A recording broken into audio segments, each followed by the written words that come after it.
खुलुमबाय स्टुडिय'आव आं उदांस्रि मुसाहारि तामुलपुर जिल्लानि जोहोलावफुरि पार्क सुख्लाय सेरफाङाव थांनाय मैयानि सानाव जुबिन गार्गनि मुसुखा बेखेवनाय हाबाफारिया जानानै थाङो।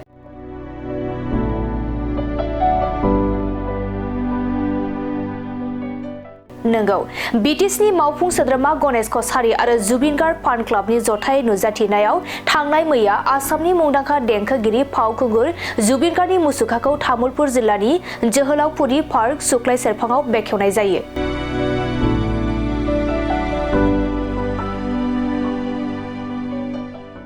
मख'नो गोनांदि मुंदांखा देंखोगिरि जुबिन गार्गखौ जोंनि गेजेराव अरायबो फोथांनानै लाखिनाय थांखि आरो रायजोफोरनि गोसोआव गोसोखांथि महरै फोथांनानै लाखिनाय थांखिजों तामुलपुर जिल्लानि जोहोलावफुरि पार्क सुख्लाय सेरफाङाव बेखेवनाय जायो। मुसुखा बेखेवनाय बे हाबाफारियाव बाहागो लानानै मावफुं सोद्रोमा गणेश कछारीआ बुंथिदोंदि सिगांनि समाव खोथा होनाय बायदियै आसामनि मुंदांखा जुबिन गार्गनि मुसुखाखौ बानायनाय जादों। जोंनि गेजेराव जाहाथे अरायबो अमर जानानै थायो। बिथाङा तामुलपुर हायार सेकेन्डारि फरायसालिनिफ्राय मेट्रिक आनजादखौ उथ्रिसारदोंमोन। बेनि उनाव मोनसे समाव सुख्लाय सेरफाङाव मेथाइ रोजाबनायाव बाहागो लाफैदोंमोन, जायनि थाखाय बिथांनि गोसोखांथि मुसुखाखौ जोहोलावफुरि पार्क सुख्लाय सेरफाङाव 19 फुट गोजौ जौथायनि गायसननाय जायो होननानै मिथिहोयो। बेजों लोगोसे मावफुं सोद्रोमा गणेश कछारीआ जुबिन गार्गनि मेथाइखौ खोनासंनानै न'आव सम सम गाबबाय थायो, मोदै गबाय थायो होननानैबो खौरां बिजोंनि गेजेरजों मिथिहोदों। जोङो 29 नं सुख्लाय सेरफां समस्थियाव थानाय जे सुख्लायाव थानाय जे जोहोलावफुरि पार्क, बे जोहोलावफुरि पार्कआव दिनै जोङो जोंनि बयनिबो अनजालु सिंगार, जायखौ आसामनि हार्टथ्रब होनना बुङो जुबिन गार्ग, बिथांनि मुसुखा दिनै जों बेयाव बेखेवबाय। आरो बे मुसुखाखौ गायसननो थाखाय जोङो थांनाय बिटिसि इलेक्सननि साननै सिगां बिथाङा रुंसारि जादोंमोन आरो बिनि अखानायैनो 20 सेप्तेम्बर खालि आङो सुख्लाय पार्कआव जुबिन गार्गनि बे मुसुखाखौ गायसननाय जागोन होनना फोसावदोंमोन आरो बे खोथा हिसाबै दिनै जों गायसननो हादों। आरो जुबिन गार्गआ जोंनि आसामनिल' नङा, बिथाङा भारत हादरनि फिल्म जगत, आसामनि संगितआव बिथाङा बिभिन्न बिहोमा बिथांनि दङ। दिनै बिथाङा 38,000 मेथाइ गावनो सुजुनाय, गावनो देंखो होनाय, गावनो मिउजिक कम्प'ज खालामनाय, गावनो फिल्म डाइरेक्टर हिसाबै, बिथाङा गावनो एक्टर हिसाबै बिथाङा नैबे कालचार बिथिङाव बिथाङा जोबोद खामानि मावलांदोंमोन। आरो बेखौनो जोङो मोनसे सुख्लायाव जाहाथे बिथांनि मुसुखाखौ बानायनानै जाहाथे जोंनि गेजेराव बिथांखौ फोथांना लाखिबाय थानो हायो, बिथाङा जाहाथे अमर जायो। बिथाङा 1972 मायथाइनि 18 नभेम्बर खालियाव तुरायाव बिथाङा जोनोम मोनदोंमोन आरो बिथाङा आसामनि दाब दाब जायगायाव बेरायनो गोनां जादोंमोन। बिथांनि बिफाया जिहेथु साख्रिआवलामोन आरो बे ट्रेन्सफार जायै जायै जोंनि तामुलपुर जिल्लानि तामुलपुर हायार सेकेन्डारि स्कुलाव बिथाङा मेट्रिक पास खालामनो हादोंमोन आरो बिजनियावबो फरायदोंमोन बिभिन्न जायगायाव। आरो सुख्लायावबो बिथाङा 2006 मायथाइयाव बेवहाय मेथाइ खननो फैदोंमोन। दा हिसाबै सुख्लायजोंबो बिथाङा जड़ित दङ।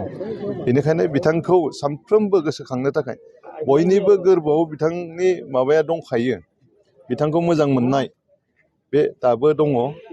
आरो बे मुसुखाखौ नुयोब्ला बे पार्कआव बेरायनो फैनाय मानसिफ्रा आरोबाव बिथांखौ आरो बांसिन गोसोखांबाय थागोन आरो बिथाङा जाहाथे सानफ्रोमबो अमर।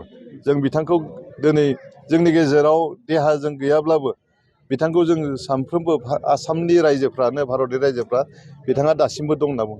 इभेन सरकारा दिनै बिथांनि माबाखौ भटार लिस्टनिफ्राय दानाखै, मानो होनोबा बिथांनि केसआनो दासिमबो दिनै माबायाव नुजाफैयाखै आरो जेनेबा बिथांनि भार्डिक्टआ दासिमबो फैयाखै। बेनिखायनो बिथांखौ मोजां मोनग्रा रायजो राजाफ्रा बिथांखौ सानफ्रोमबो जोंनि गेजेरावनो दङ होननानै सानबाय थायो।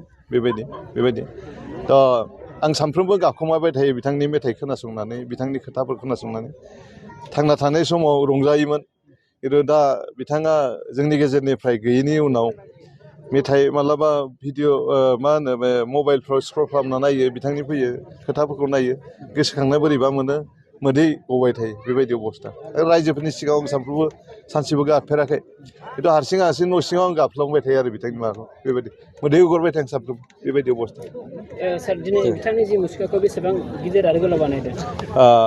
12 फुट, बे 12 फुट खालामदों आरो फिटाजों लानानै टटेल बेहाय 19 फिट दङ बेडनिफ्राय 19 फिट दं सार बिथांनि जास्टिसनि थाखाय जास्टिस जों सानगोन बिथांनि जाहाथे जास्टिसखौ थाबैनो जाहाथे माबानानै मोनसे भार्डिक्टखौ होयोबा मोजां हायो रियेल भार्डिक्टआ फैयोब्ला जों गोजोननाय मोनगोन मा बुंगोन सार जोहोलावफुरि पार्कआव बिथांनि मुसुखाखौ गायसनबाय बेनि सायाव मा बुंगोन बेखौनो होनदों बिथांखौ गोसोखांनाय थाङा दिनै जोहोलावफुरि होनना बुंबा जोंनि बड'फा उपेन्द्रनाथ ब्रह्म हरखाब नार्जारिनि स्टेचु दं ओरैजाय मोनसे पार्टआव जोङो जोंनि सोमावसारनायजों लोब्बा थानाय बिथांमोननि मुसुखाखौ जों लाखिदों आरो मोनसे पार्टआव ओरैजाय धोरोम गुरु गुरुदेब कालिचरन ब्रह्म बिथांनि बेवहाय स्टेचु दं आरो फारसेथिंजाय बाथौनि जि सिम्बल सिजौ बे दं आरो बेवहायनो जुबिन गार्गनि मोनसे स्पेस मोननायखाय जों जिहेथु पार्कआव मानसिफ्रा फैयो बे हिसाबै जोङो सोनाबथिं मोखां खालामनानै जिहेथु पार्कआव बेलासियाव बांसिन मानसि जायो बेहाय सोरबा फट' लायोब्ला जाहाथे मोखाङा स्पस्ट ओंखारो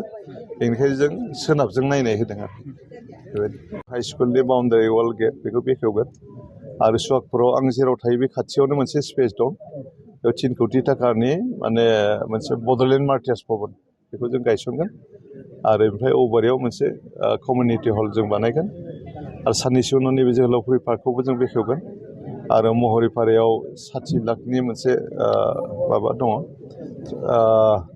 स्कुल बिल्डिं बानायनाय आरो अडिट'रियाम माने मोनसे अडिट'रियाम थागोन महरिपारायाव 50 लाखनि बेखौ साननैसो उनाव आरो बेखेवगोन जों फैबाय थानायाव 44 जितु गरेस्वर विधानसभा बेवहाय बिपिएफनिफ्राय टिकेट मोननै माबायदि जों मोननांगोन मानो होनना बुङोब्ला दिनै गरेस्वर एलएसिनि आन्दाराव 3 बिटिसि समस्ति दङ बिनि गेजेराव जोङो 2 समस्तियाव देरहानो हादों गरेस्वर सुक्लायाव जोङो बिपिएफ हान्जाया देरहादों आरो नाग्रिजुलि माने बिटिसि समस्तियाव बिजेपिया देरहानो हादों गतिके जों 2 देरहादों बिथांमोना 1 देरहादों 2 देरहानाय हिसाबै बे गरेस्वर सीटआ बिपिएफ दोलोनि जानांगौ आरो जों बिपिएफ दोलोआनो गरेस्वर समस्तियाव इलेक्सन गेलेगोन जोंनाव 2 केन्डिडेट दङ महेश्वर बसुमतारी दिगन्त बेजबरा बे 2नि गेजेराव सासे जागोन